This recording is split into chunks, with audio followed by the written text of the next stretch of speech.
Alappuzha കൊറ്റംകുളങ്ങരയിൽ gas tanker മറിഞ്ഞു. നിലവിൽ ചോർച്ചയോ മറ്റ് അപകട സാധ്യതയില്ല. ആളപായം ഉണ്ടായിട്ടില്ല. മനീഷ് മഹിബാൽ ടെലിഫോണിൽ ചേരും. എൻ്റെ ദൃശ്യങ്ങളാണ് പ്രേക്ഷകർ സ്ക്രീനിൽ കാണുന്നത്. Manish, good morning. എന്താ സംഭവിച്ചത്? Good morning S K. ഇന്ന് രാവിലെ 6:30യോടെയാണ് ഈ അപകടം ഉണ്ടായത്. കായംകുളത്ത് ദേശീയപാതയിൽ കൊറ്റുകുളങ്ങര സ്ഥലത്താണ്. കൊറ്റുകുളങ്ങര മസ്ജിദിന് സമീപമാണ് നിയന്ത്രണം വിട്ട LPG ടാങ്കർ മറിഞ്ഞത്.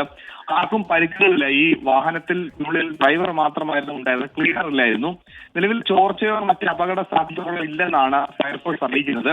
മംഗലാപുരത്ത് നിന്ന് കൊല്ലം പാരിപ്പള്ളി IOC പ്ലാന്റിലേക്ക് പോവുകയായിരുന്നു ഈ സിലിണ്ടർ ഉള്ള വാതകം ഉള്ള ഈ ലോറി.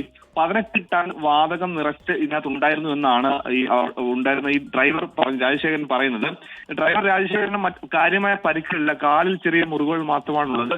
മറ്റു പരിക്കുകളോ ഒന്നുമില്ല. ഈ അപകടം ഉണ്ടാകാൻ കാരണം ഇതൊരു നിർമ്മാണ മേഖലയാണ്. ദേശീയപാതയിൽ വീതി കൂട്ടുന്ന അടക്കമുള്ള നിർമ്മാണ മേഖലയാണ്. അവിടെ വെച്ച് വണ്ടി നിയന്ത്രണം തെറ്റി തെന്നി താഴ്ചയിലേക്ക് മറിഞ്ഞു വീഴുകയായിരുന്നു എന്നാണ് അവിടെ ഇത് കണ്ട ആളുകൾ പറയുന്നത്. നിലവിൽ ഈ അപകട സാധ്യത പൂർണ്ണമായി തള്ളിക്കളയാൻ സാധിക്കാത്തത് കൊണ്ട് തന്നെ കായംകുളത്ത് നിന്ന് അഗ്നിരക്ഷാ സേനയുടെ 2 യൂണിറ്റ് നിലവിലൂടെ ക്യാമ്പ് ചെയ്യുന്നുണ്ട്. SK.